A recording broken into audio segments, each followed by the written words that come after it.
Volume formulas are exactly the same. Here's a prism. Here's a cylinder. They are both area of the base times the height.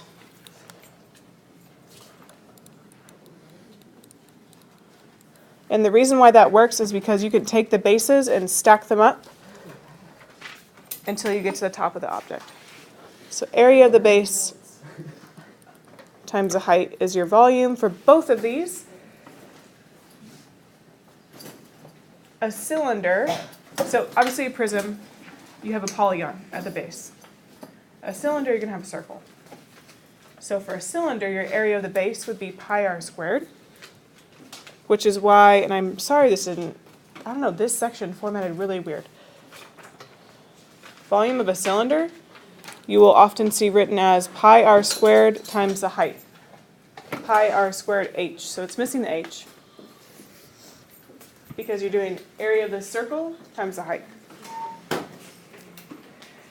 Also, not sure why this didn't format right, but I hope that you know these are cylinders, not prisms. They're in the wrong section.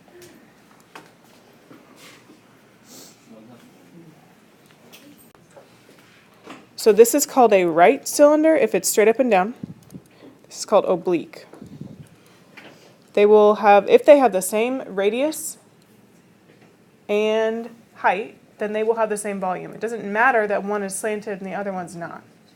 It doesn't make a difference. The first thing I need you to do right now is turn and talk to the person closest to you. Tell them what's the name of this 3D figure. Lovely. That's a cute little trapezoidal prism. It's got a trapezoid for the base. It's got a height of 5. So what you have to do is find the area of the trapezoid. And if I were you, I would draw the trapezoid to the side because you have to find the area of the base, which is a trapezoid. Once you have that, you multiply by the height. So this trapezoid, and the picture is kind of confusing here. The base 1 at the top is 6 centimeters. The bottom of it is 14. That 3 centimeters is actually for the height of the trapezoid, right here. That is not the other base. Okay, so area of a trapezoid. Look at your sheet, please, your reference sheet. Area of a trapezoid is, this is one I always forget, 1/2 times the height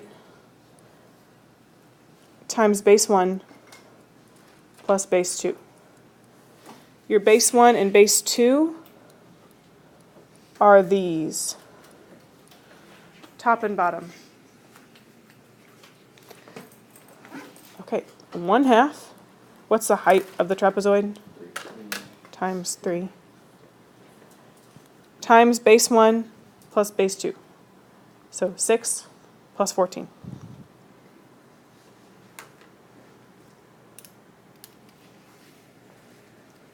And then you would just multiply that, right? You're doing 1/2 times 3 times 6 plus 14, so times 20.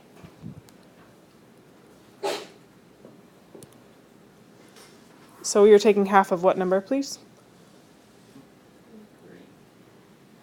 You could do that. Or multiply these first.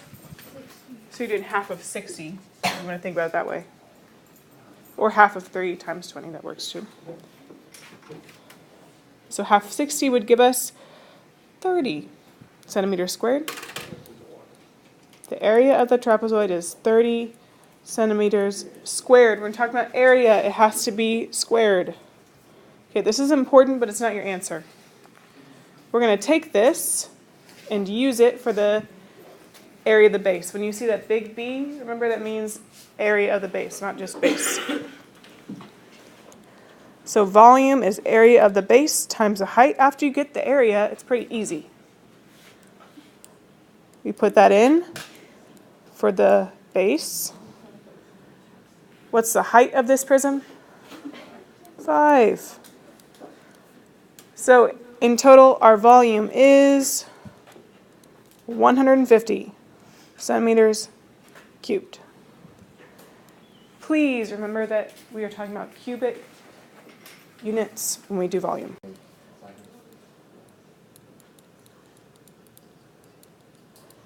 And your triangle happens to be a right triangle. It's maybe hard to see on your picture, but if it's marked like that, that's a good thing. Which means that the base of this triangle is 3 and the height is 4, because it does happen to be a right triangle.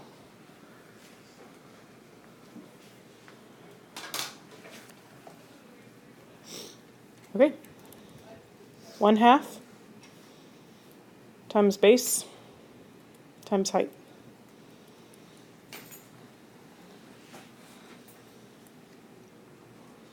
So you're doing half of 12. So what is your area of the base?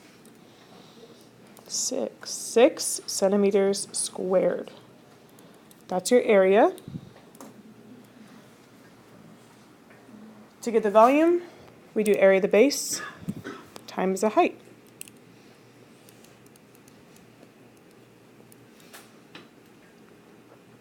So your area of the base is 6. Your height is what?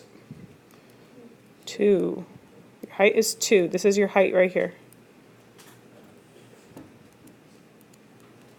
So our volume is 12 centimeters, what? Cubed.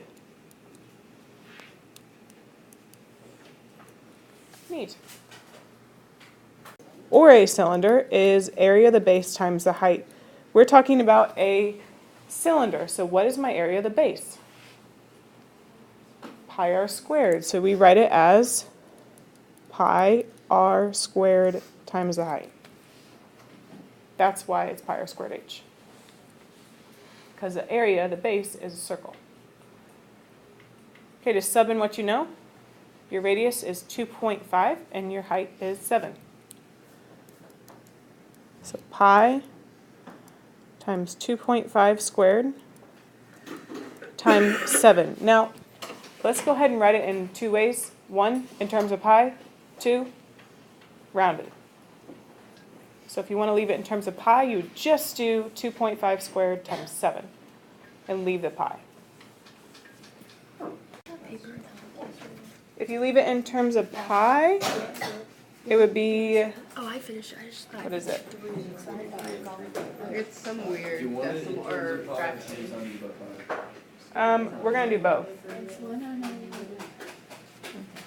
Yeah, 137. I have it down.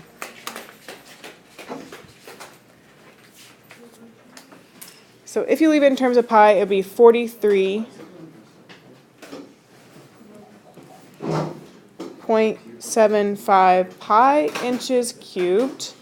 If you go ahead and multiply that, you get about 137.4 inches cubed.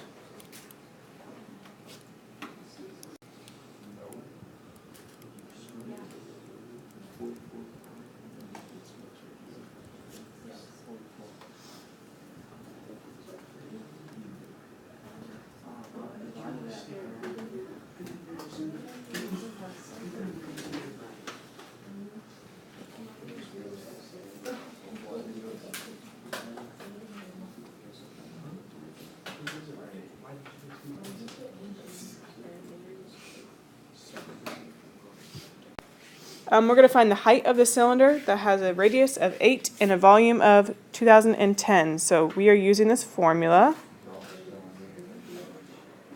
You could draw a cylinder or you could just plug in what you know. It tells you that the volume is 2010. So put that for V. I know. And you know the radius is 8. So it should say 8 squared. You do not know the height, so leave it as h.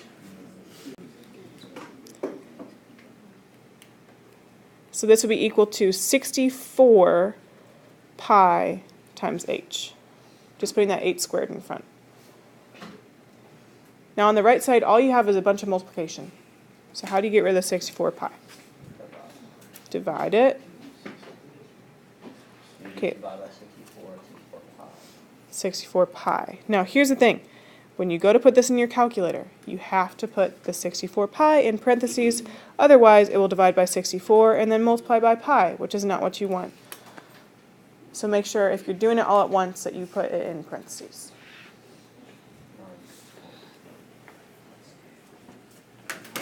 Brandon, we're on the next page. I'm doing it. We're going to round it up since it's it's like 9.99, right? Yeah. We're going to round it up to 10. So the height is approximately 10. Well, you're rounding it, so yes. 10 what? Inches. Inches, not cubed. Okay, set up your volume formula. You got another cylinder. It's just on its side. And the volume you're given. The height you're given. You are solving for the radius, which I says P. I don't know why. You're solving for the radius. P is the point, I guess, in the middle of the circle. Okay. Put 75.36 for your volume. You do not know what the radius is, so you leave it. But the height you do know. The height is 6.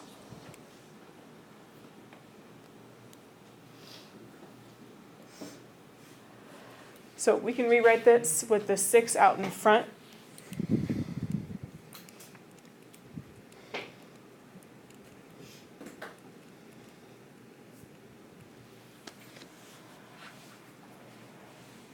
Okay, just like last time, how do you get rid of 6 pi?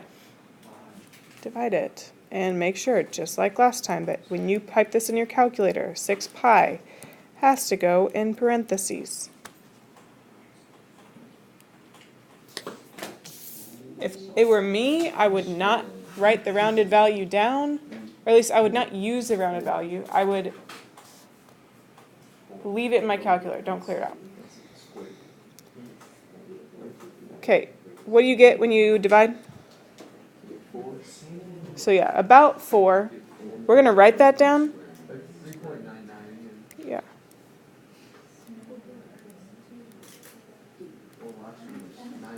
Okay, now here's the thing.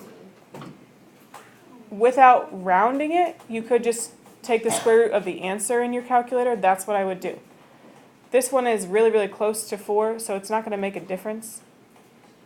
But that's what I would do. So if you remember how to do that, you type in the square root, and then you type in using the answer button, and you should get an exact answer. To get rid of the squared, you're taking the square root. That's why I'm talking about that, by the way.